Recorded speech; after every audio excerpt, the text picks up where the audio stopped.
Hi hello ಎಲ್ರಿಗೂ ನಮಸ್ಕಾರ. ಯಾರೆಲ್ಲ ನನ್ನ ವಿಡಿಯೋನ ನೋಡ್ತಾ ಇದ್ದೀರಾ ಸಬ್ಸ್ಕ್ರೈಬ್ ಆಗಿ ಅಂತ ಹೇಳ್ತಾ welcome back my YouTube channel. ಇವತ್ತು ಸ್ವಲ್ಪ ಗದ್ದೆ ಕೊಯ್ಯೋದಿತ್ತು, ಹಂಗಾಗಿ ನಾನು ಭರತ್ ಬಂದ್ವಿ. ಪೂರ್ತಿ ನಮ್ಮ ಪ್ರಮುಖ ಬೆಳೆ ಭತ್ತದ ವಿಡಿಯೋ ಸ್ಕಿಪ್ ಮಾಡದೆ ಕೊನೆ ತನಕ ನೋಡಿ ಅಂತ ಹೇಳ್ತೀನಿ. 1-2 ಎಕರೆನ ಲೇಬರ್ ಹತ್ರನೇ ಕೊಯ್ಸಿದ್ವಿ. ಇನ್ನು ಸ್ವಲ್ಪ ಇತ್ತಲ್ವ, ಅದನ್ನು ನಾವೇ ಕೊಯ್ಯೋಣ ಅಂತ ಬಂದಿದ್ವಿ. ಯಾವ ಥರ ಕೆಲಸ ಮುಗೀತು ಅನ್ನೋದೇ ಗೊತ್ತಾಗಲಿಲ್ಲ. ಇಬ್ಬರು ಆ ಥರ ಮಾತಾಡ್ಕೊಂಡು ಆರಾಮಾಗಿ ಗದ್ದೆ ಕೊಯ್ದ್ವಿ. ಖುಷಿ ಅನ್ನಿಸ್ತು.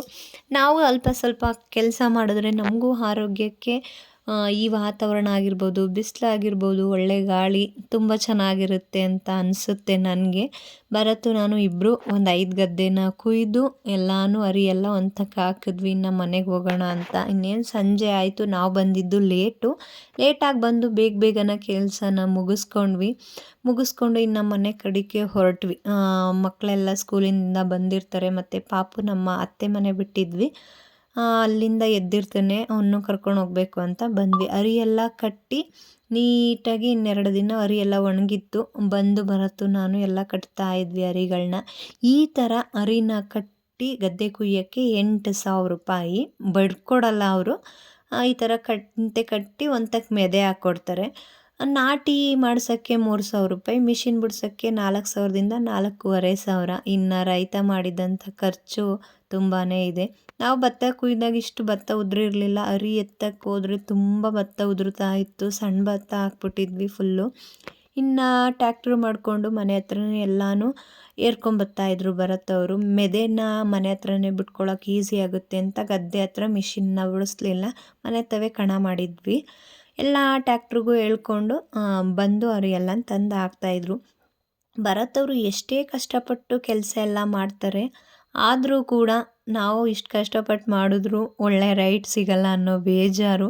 ಇಲ್ಲ ಗೊಬ್ಬರದ ರೈಟು ಜಾಸ್ತಿ ಮಾಡಿರ್ತಾರೆ, ಇಲ್ಲ ಅಂದರೆ ಭತ್ತದ ಒಳ್ಳೆ ರೈಟು ಕೊಡಲ್ಲ. ಏನು ಮಾಡೋದು, ಇರೋದ್ರಲ್ಲಿ ತೃಪ್ತಿ ಪಡಬೇಕು ಅನ್ನೋ ಆಸೆ ಅಷ್ಟೇ. ಮನುಷ್ಯನಿಗೆ ತುಂಬ ಆಸೆ ಇರುತ್ತೆ. ನಾವೇನೋ ಮಾಡ್ತೀವಿ, ಈ ವರ್ಷದ ಫಸಲಲ್ಲಿ ಎಷ್ಟು ಬರ್ಬೋದು ನಮ್ಮ ಆದಾಯ ಅಂತ. ರೈತ ಆದಾಯದಲ್ಲಿ ಏನು ಮಾಡ್ತೀವಿ, ಏನು ಖರ್ಚು ಎಷ್ಟು, ನಷ್ಟ ಎಷ್ಟು ಅಂತ ಎಲ್ಲ ಅಂದ್ಕೊಂಡಿರ್ತಾನೆ. ಇನ್ನು ಭತ್ತ ಎಲ್ಲ ತಂದರು, ಅದನ್ನೆಲ್ಲ ಮೆದೆಗೆ ಹಾಕಿದ್ರು. ಅದಾದಮೇಲೆ ಮಿಷಿನ್ಗೆ ಬಿಡಿಸೋಣ ಅಂದ್ಬಿಟ್ಟು ಎಲ್ಲ ಬಿಡಿಸ್ತಾ ಇದ್ವಿ.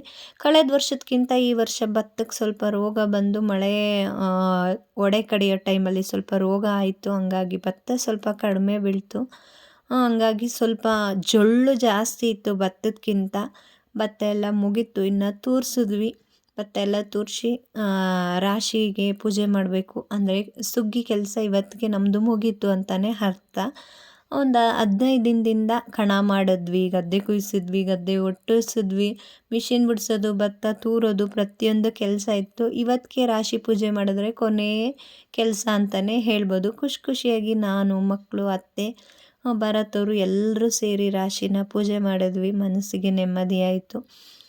ಈ ವರ್ಷಕ್ಕಿಂತ ನೆಕ್ಸ್ಟ್ ವರ್ಷಕ್ಕೆ ನಾವು ಬೆಳೆದಂಥ ಬೆಳೆಗೆ ಒಳ್ಳೆ ಫಲ ಸಿಗಲಿ ಅಂತಲೇ ಹೇಳ್ತೀನಿ. ಈ ಸಲ ಸ್ವಲ್ಪ ಮಳೆಯಿಂದ ಭತ್ತ ಅಷ್ಟು ಆಗಲಿಲ್ಲ. ಹಾಗಾಗಿ ಮುಂದಿನ ವರ್ಷನಾದರೂ ಒಳ್ಳೆ ಬೆಳೆ ಸಿಗಲಿ ಭೂಮಿತಾಯಿ ಅಂತ ಕೇಳ್ತಾ ನಾವು ನಮ್ಮ ಮನೆಯವರು ಎಲ್ಲ ಪೂಜೆ ಮಾಡಿದ್ವಿ. ಎಲ್ಲರೂ ಪೂಜೆ ಮುಗೀತು. ಇನ್ನು ಭತ್ತನ ನಮ್ಗೆ ಎಷ್ಟು ಬೇಕೋ ಅಷ್ಟನ್ನು ಇಟ್ಕೊಂಡು ನಾಳೆ ತುಂಬಿಸ್ಬಿಡ್ತೀವಿ, ಮಾರಾಟ ಮಾಡ್ತೀವಿ. ಹಾಗಾಗಿ ಇವತ್ತು ಪೂಜೆ ಎಲ್ಲ ಮಾಡಿಬಿಟ್ವಿ. ನಾಳೆ ಇನ್ನು ಮಾಡೋಕ್ಕಾಗೋದಿಲ್ಲ ಅಂತ ಅವರು ಕೂಡ ಬಂದು ಎಲ್ಲ ನೀಟಾಗಿ ಭತ್ತ ಎಲ್ಲ ತುಂಬ್ಕೋತಾ ಇದ್ರು. ತುಂಬ ಖುಷಿ ಆಯಿತು. ಯಾರೆಲ್ಲ ನಮ್ಮ ವಿಡಿಯೋನ ನೋಡ್ತಾ ಇದ್ದೀರಾ ಪ್ಲೀಸ್ ಸಪೋರ್ಟ್ ಮಾಡಿ, ನಮ್ಮ ವಿಡಿಯೋನ ನೋಡಿ ಅಂತ ಹೇಳ್ತಾ ಮತ್ತೊಂದು ವಿಡಿಯೋದಲ್ಲಿ ಸಿಗ್ತೀನಿ. ಎಲ್ರಿಗೂ ಸಂಕ್ರಾಂತಿ ಹಬ್ಬದ ಶುಭಾಶಯಗಳು ಅಂತ ಹೇಳ್ತಾ ಎಲ್ರಿಗೂ ಧನ್ಯವಾದಗಳು.